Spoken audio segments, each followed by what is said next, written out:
नमो गंगाय मुनयोर्मध्ये वसन्ति देव सर्वात्मानश्चिरजीवितं वर्धयन्ति।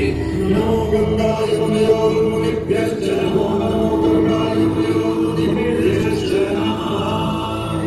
ॐ शान्ति शान्ति शान्तिः।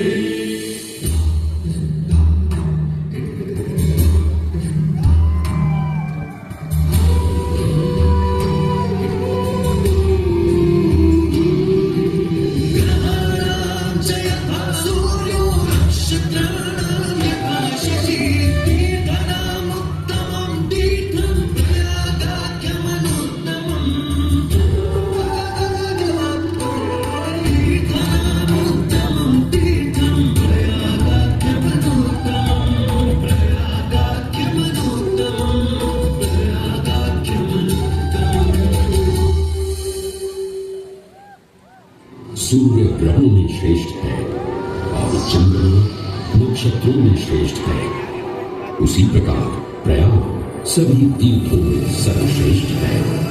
पद्म पुराण में वर्णित ये श्लोक जिस तरह प्रयाग की विशेषता को दर्शाता है, उसी तरह इस पावन क्षेत्र का गुणगान करने वाली अनेक पौराणिक कथाएं, किंवदंतियां एवं कहानियां आज भी जनमानस में प्रचलित हैं। ऐसी ही एक पौराणिक कथा है जो भगवान ब्रह्मा को प्रयाग से जोड़ती है। मान्यताओं के अनुसार भगवान ब्रह्मा को यज्ञ करने हेतु एक दिव्य स्थान की आवश्यकता थी, जिसके चयन को लेकर वे बड़ी ही दुविधा में थे। अपनी दुविधा के निवारण हेतु भगवान ब्रह्मा नागों के देवता महाराज शेषनाग के यहाँ पहुंचे और उनसे कहा, हे आदिशेष, मैं यज्ञ करने हेतु इस सृष्टि में एक ऐसा स्थान ढूंढ रहा हूं जो दिव्यता और पवित्रता की दृष्टि से सर्वोत्तम हो। क्या आप मुझे ऐसा कोई उपयुक्त स्थान बता सकते हैं जो सभी तीर्थों में सर्वश्रेष्ठ हो? जगत रचयिता को मेरा प्रणाम। भगवान, मैं धन्य हूं कि आपने मुझे इसी योग्य समझा। क्यों ना आप स्वयं ही सभी पवित्र स्थानों का मूल्यांकन करें। ऐसा कीजिए, आप तुला के एक पलड़े पर सप्त को योग रखिए और दूसरी पलड़े पर भगवान विष्णु के स्थायी निवास प्रयाग रखिए, जिसका भार सबसे अधिक आए। मेरे विचार में वही सर्वश्रेष्ठ तीर्थ हो। इस मूल्यांकन के परिणाम स्वरूप प्रयाग का पलड़ा भी भारी रहा। इस तरह प्रयाग की प्रधानता सिद्ध हुई और तभी से इसे तीर्थों का राजा कहा जाने लगा। आज भी ऐसी मान्यता है कि भगवान ब्रह्मा ने गंगा नदी के पश्चिमी तट पर 10 अश्वमेध यज्ञ संपन्न किए थे। आज उस स्थान को हम दशाश्वमेध घाट के नाम से जानते हैं।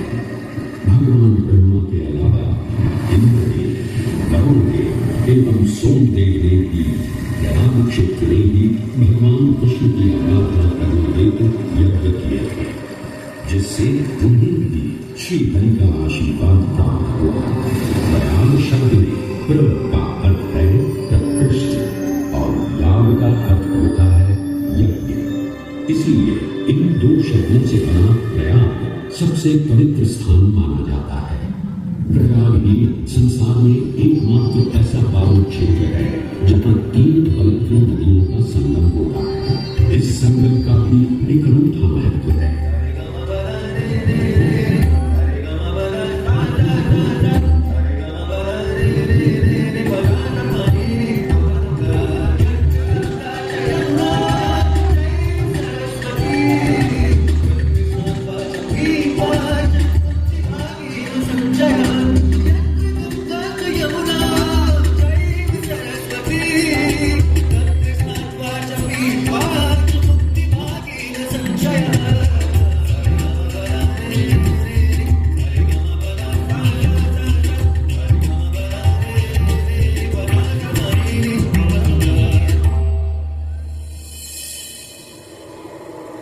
प्रयाग में गंगा, यमुना और सरस्वती जैसी 3 सबसे पवित्र और पूजनीय नदियों का दिव्य संगम होता है।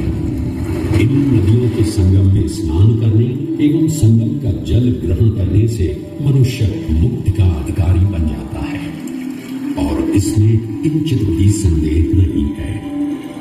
ब्रह्म पुराण में ब्रह्मा जी भी कहते हैं कि प्रयाग में सरस्वती जी अदृश्य रूप में आकर गंगा जी से मिलती हैं। इसलिए इस क्षेत्र को सरस्वती तीर्थ संगम भी कहा गया है। सरस्वती नदी के अदृश्य रूप से मिलने के पीछे भी एक पौराणिक कथा सुनने को मिलती है। ऐसा माना जाता है कि बद्रीनाथ क्षेत्र की गुफाओं में जब वेद व्यास जी भगवान गणेश को महाभारत की कथा सुना रहे थे, तब उस क्षण सरस्वती जी हिम शिखरों से टकराते हुए अपना मार्ग बनाती हुई बड़ी ही तीव्र गति से बह रही थी। सरस्वती नदी के इस तेज बहाव से उत्पन्न होने वाली तेज ध्वनि वेद व्यास जी का ध्यान भंग कर गया। इसलिए महर्षि वेद व्यास जी ने सरस्वती जी से वेद और ध्वनि को कम करने का आग्रह किया, परंतु उनके अनुरोध उपरांत भी जब सरस्वती नदी के वेद एवं ध्वनि में कोई कमी नहीं हुई तो उन्होंने क्रोधित होकर सरस्वती जी को श्राप दे दिया और कहा कि वे अब धरती के भीतर यानी कि पाताल लोक में प्रवाहित होंगी। तब से ये माना जाता है कि हिम शिखरों से उद्गमित हुई सरस्वती नदी उत्तराखंड के माना गांव से आगे अपने अदृश्य रूप में प्रवाहित होती है। आगे चलकर यही अदृश्य रूपी मां सरस्वती प्रयागराज में गंगा एवं यमुना नदी से मिलकर त्रिवेणी संगम को पूर्ण करती है। ये प्रयाग नगरी पवित्रता का उद्गम है, जिसके अंश हमें वेदों एवं पुराणों में भी मिलते हैं, जिनमें वर्णित है सुरों असुरों द्वारा हुआ समुद्र मंथन। अमृत प्राप्ति के लिए सुरों और असुरों ने एकजुट होकर क्षीर सागर का मंथन किया, जिसके संदर्भ में पुराणों में विभिन्न कथाएं देखने को मिलती हैं। उन्हीं कथाओं में एक कथा महर्षि दुर्वासा और इंद्रदेव से संबंधित है। इस कथा के अनुसार ऋषि दुर्वासा ने इंद्रदेव से प्रसन्न हो उन्हें पारिजात पुष्पों की एक दिव्य माला भेंट की, जिसे इंद्रदेव ने साधारण पुष्पों की माला समझ स्वयं धारण न कर उसे अपने वाहक गजराज ऐरावत के मस्तक पर रख दिया। पल भर में गजराज ने वो माला धरा पर गिरा उसे अपने पैरों तले बांध दिया। ऋषि दुर्वासा से ये अपमान सहन न हुआ और उसी क्षण क्रोधित हो उन्होंने इंद्रदेव को श्राप दे दिया। ये अहंकारी इंद्र, तेरा इतना दुस्साहस कि तूने मेरा अपमान किया। जिस वैभव एवं शौर्य पर तू इधर आ रहा है, क्षण भर में ही तेरा ये वैभव, प्रतिष्ठा, शक्तियां सब नष्ट हो जाएंगी। अत्रि पुत्र दुर्वासा, समस्त देवगणों को श्रीहीन होने का श्राप देगा।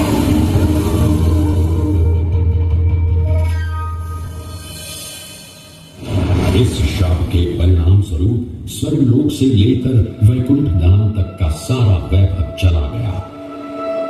जहां स्वर्गलोक में सभी देवता अपना वैभव एवं शक्तियां खो चुके थे, वहीं वैकुंठ धाम में मां लक्ष्मी भी क्षीर सागर की गहराइयों में चली गई। उनके जाते ही सृष्टि का संतुलन बिगड़ने लगा एवं असुर राजा बलि ने तीनों लोग अपने अधीन कर लिए। ये सब देखकर सभी देवतागण अपने श्राप के निवारण हेतु भगवान विष्णु की शरण में जा पहुंचे और कहने लगे, हे पालनहार, हे स्वामी, अब आप ही हमें इस श्राप से मुक्त होने का मार्ग बता सकते हैं, अन्यथा हम अपनी शक्तियों से सदैव वंचित ही रहेंगे और युद्ध में कभी भी असुरों का सामना नहीं कर पाएंगे। हे देवराज, ऋषि दुर्वासा के श्राप से सभी देवतागण जीवन मृत्यु के काल चक्र में बंध चुके हैं। इस काल चक्र एवं श्राप से मुक्त होने के लिए अब केवल एक ही मार्ग शेष है और वो है समुद्र मंथन। इस समुद्र मंथन से निकलने वाले रत्न ही आपके खोए हुए यश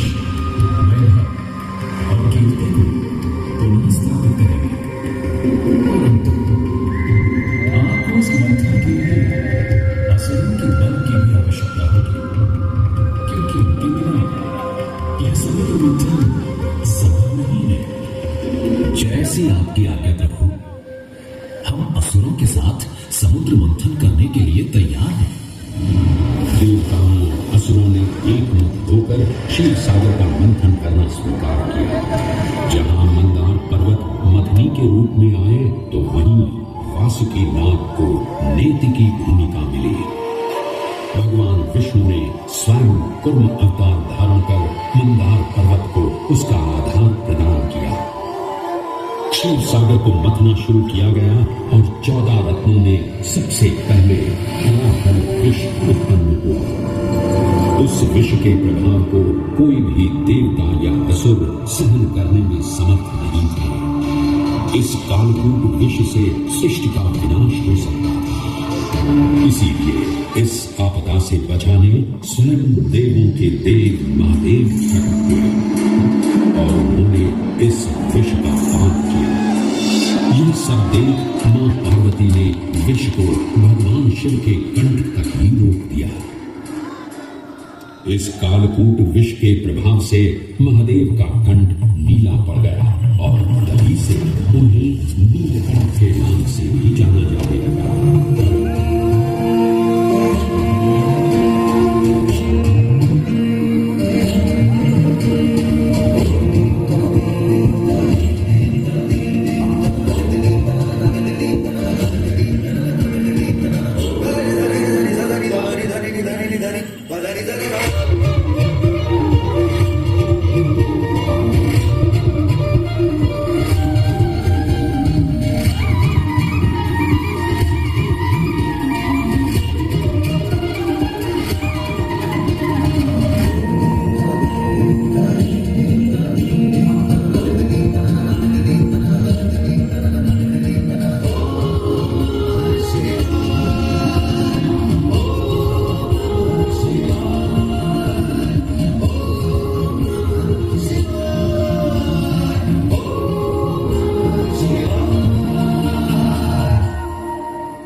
समुद्र की गहराइयों से मां लक्ष्मी का आगमन हुआ, जिन्हें भगवान विष्णु ने वरण करके अपनी अर्धांगिनी बना लिया। इसके पश्चात समुद्र मंथन से एक एक कर कामधेनु गाय, पारिजात वृक्ष, चंद्र, कल्प वृक्ष, अपार सुंदर अप्सराएं, गंधर्व, शंख,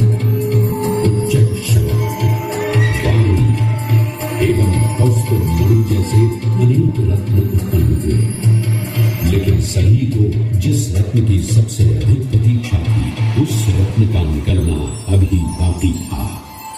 अंततः आयुर्वेद के देव धन्वंतरी अपने हाथ में अमृत कुंभ लिए प्रकट हुए। अमृत कुंभ पाने की लालसा में सुरों और असुरों के मध्य एक घमासान युद्ध आरंभ हुआ।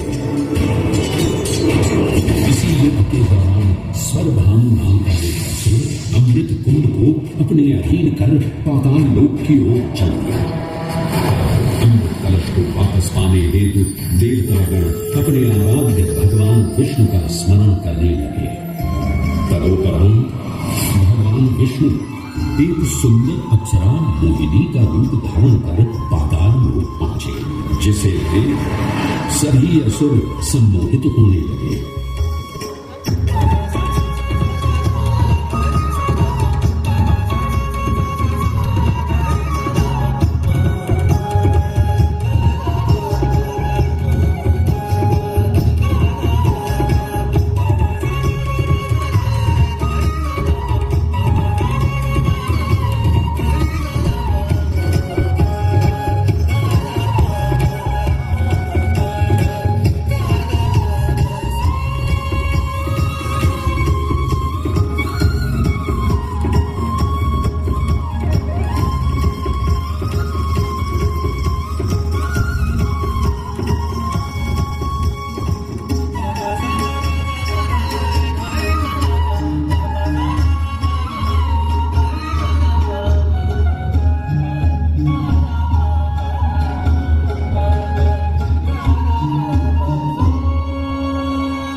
अप्सरा कौन है? ये कहां से आई है? इसने तो मेरा मन ही मोह लिया।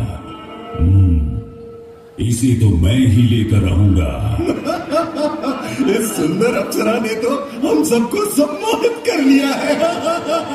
हे सुंदरी, तुम कौन हो और यहाँ क्यों आई हो? हे असुरराज, मैं मोहिनी हूँ और आप ये समझ लीजिए कि मैं आप ही की सहायता हेतु यहाँ पर आई हूँ। हमारी सहायता हेतु? परंतु वो कैसे सुंदरी? मैं आपको ये ज्ञात कराने आई हूँ कि अमृत की असली शक्ति और गुण तो कलश के तल में विद्यमान है, जबकि ऊपर तो केवल जल मात्र